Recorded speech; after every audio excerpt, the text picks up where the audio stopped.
আজকে আমরা ফলাহারি স্যালাড বানাবো চানা দিয়ে। কেমন? রায়বাড়ি রান্নার চ্যানেলে সকলকে স্বাগত। আজকে আমি দেখুন চানা দিয়ে বানাবো একটা স্যালাড ফলাহারি। ব্রতের দিনে এটা আমরা খেতে পারবো। কেমন? এখানে দেখুন চানাটাকে আমি ভিজিয়ে রেখেছি সারা রাত। কেমন ভিজে গেছে। এখন এবারে আমি এটাকে প্রথমে একটু বয়েল করে নেব। ব্রত আমরা সকলেই করি, কেউ ঘরে থাকি, কেউ বা বাইরে যাই, কেউ বা বাইরে থাকি। সবার জন্যই আজকে আমার এই রেসিপিটা। অবশ্যই ব্রতের দিনে এটা বানিয়ে খাবেন, খুব শরীরে এনার্জি আসবে। এখানে একটা কথা বলি, চানার জল কিন্তু খুব উপকারী। চানাকে খুব ভালো করে ধুয়ে নিয়ে তারপরে ভেজাবেন। এই জলটা আমরা ব্যবহার করব, চাইলে এমনিও খেয়ে নিতে পারবেন। আরও জল আমাদের দিতে হবে। এটুকু জলে কিন্তু হবে না, চানা আমাদের অনেকক্ষণ সেদ্ধ করতে হবে যেন লেগে না যায়। কেমন? দেখুন কতটা জল আমি দিলাম, আর একটু দিয়ে দিই। এবারে আমি অল্প একটু সন্দক লবণ মিশিয়ে দিলাম ভেতরে, সিটি মারতে দিয়ে দেব। এখানে আর একটা কথা বলি, একটু ধৈর্য ধরে শুনুন। দুটো সিটি দিয়ে কিন্তু 10-15 মিনিট আমাদের গ্যাসে লো ফ্লেমে কুকারটাকে এভাবে রেখে দিতে হবে, তবেই কিন্তু খুব সফট চানা আমাদের বেরিয়ে আসবে। চলুন তাহলে আমরা এটুকু কাজ করে তারপরে ফিরি। দেখুন চানাটা আমাদের এরকম সেদ্ধ হলো। যদি গ্যাসটা একদম কমিয়ে মিনিট 15 না রাখেন তাহলে কিন্তু কখনোই চানা এরকম কালার দেখুন পুরো চেঞ্জ, আর কতটা নরম দেখুন। ঠিক এরকমভাবেই বয়েলটা করবেন। কেমন? চানাটা খুব সুন্দর সিদ্ধ হলে স্যালাডটাও খুব ভালো হবে।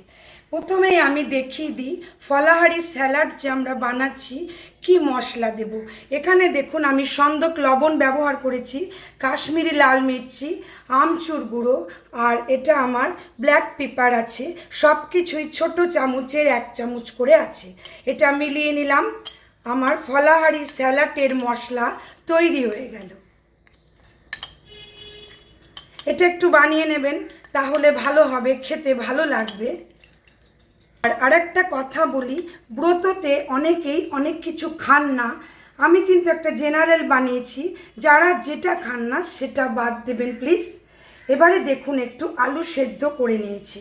আমি একটা ছোট্ট আলু বয়েল করে টুকরো টুকরো কেটে নিয়েছি। আর চীনা বাদাম আমার ভাজা, চীনা বাদাম একটু দিতে চেষ্টা করবেন। চীনা বাদামও কিন্তু উপোসের দিনে আমাদের শরীরের জন্য খুবই উপকারী।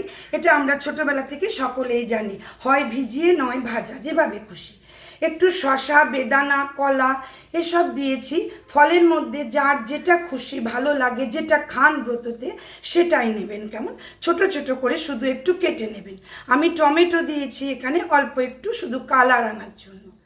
এবারে শুরু করলাম স্যালাডটা বানাতে। প্রথমেই কয়েকটা আলুর টুকরো আমি এর ভেতর দিয়ে দিচ্ছি। একটা স্ম্যাশার দিয়ে একটু সামান্য চেপে নিচ্ছি। কেমন? তাহলে আমাদের মশলাটা খুব ভালো করে ধরে নেবে। একটু দেখুন সামান্য চাপ দিয়ে নিলাম। এবারে আমি সবগুলো মিলিয়ে দিচ্ছি যা যা নিয়েছি।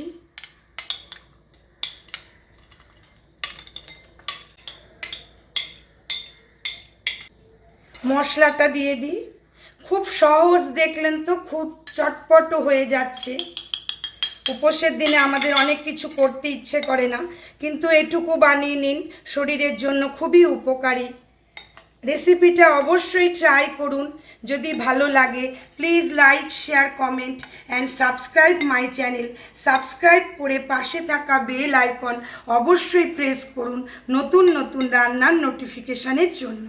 একদম শেষে বলি, যারা ধনেপাতা খান তারা দেবেন। আমি খাই না বলে আজকে আমি ধনেপাতাটা দিলাম না। কেমন? ফলাহারি স্যালাড আমাদের রেডি হয়ে গেল। শুধু যে ব্রতের দিনে খেতে হবে তা নয়, এমনি দিনেও বানিয়ে এনজয় করুন। সকলে ভালো থাকুন, সুস্থ থাকুন। আজ আমি এই পর্যন্তই। নমস্কার।